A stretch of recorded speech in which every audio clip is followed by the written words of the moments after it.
Masculinity in connection to war. Yeah, I mean, I think it's one of the most successful tools that is used in recruitment. The construction of masculinity in itself has always been connected to the protection of the state, the protection of women, the protection of your land.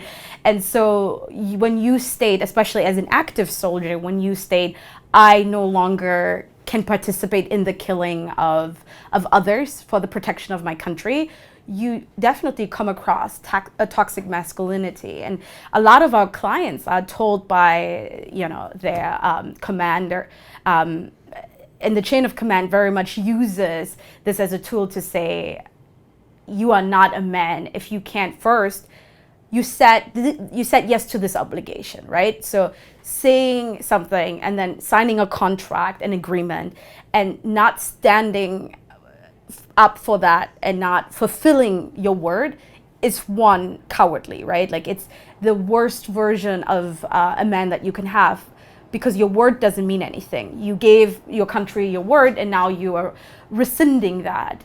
So that's used as a tool. The second one is essentially, you're not the soldier that we thought, ergo you're not the man we thought. And this masculinity is used both in the production of these very efficient killers, especially as a Marine. My brother was a sniper with the Marines, and in their training, they're consistently bombarded with toxic masculinity in order to become the most efficient killers possible.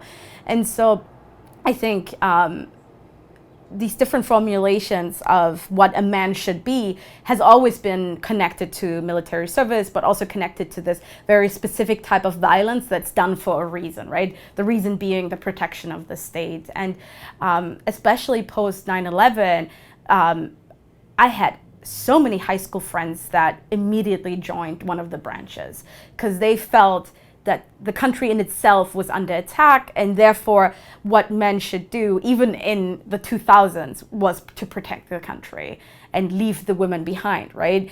I myself, as a young girl in high school, didn't feel like, okay, I need to arm up now and go and serve. And so I think it's very much targeted still to this day for men. And what's interesting now is that a case just came out of the Texas District Court stating that it's not constitutional and discriminatory on its face that we have selective service only for men. So it's interesting that the jurisprudence is catching up now and saying that women should serve their country and be part of selective service just as much as men should. And then the question comes, and this is this the only way that women can find true equality, by serving in the military? And a lot of people say yes. I mean, we even have in the Equal Rights Amendment, which hasn't passed yet, which basically just states that all genders are created equal and should be protected in that way. People think that unless women serve the military and become part of the military apparatus, they shouldn't have all the rights that are given to other citizens, which is really bizarre, right? Because the question then is, when do our rights as citizens hedge? Is it only through the service of the military that we become full citizens? Because that means that only through the killing of others and participating in that do we become full Americans. And that's in itself a very strong statement to make. But there are even feminist scholars that believe that equality only comes through the conscription of everyone and the service of everyone.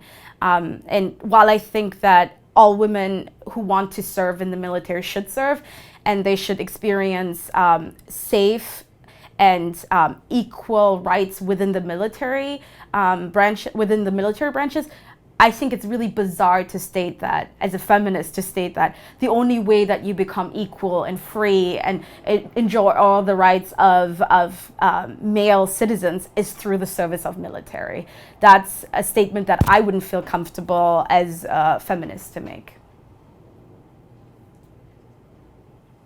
I think with my generation, especially because I was in middle school when 9/11 happened, and our country went into war so fast, so easily, because there was this injury to the country that was felt by everyone. But with that injury, there was also this performative patriotism that came with it that was very toxic.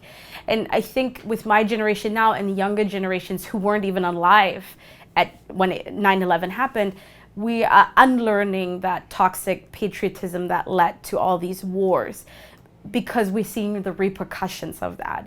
Stories were told and everyone just believed it. And every single person that I went to school with knows one person that died in Iraq or in Afghanistan, or when they came back killed themselves due to suicide because the moral injury they suffered. So there isn't anyone in my high school that doesn't know at least one person that joined a branch, was recruited in our high school, and passed away. And that in itself is something that our generation is now experiencing, this sort of exhaustion from war, right? Afghanistan is the endless war. We've been there for years and no one even knows why anymore.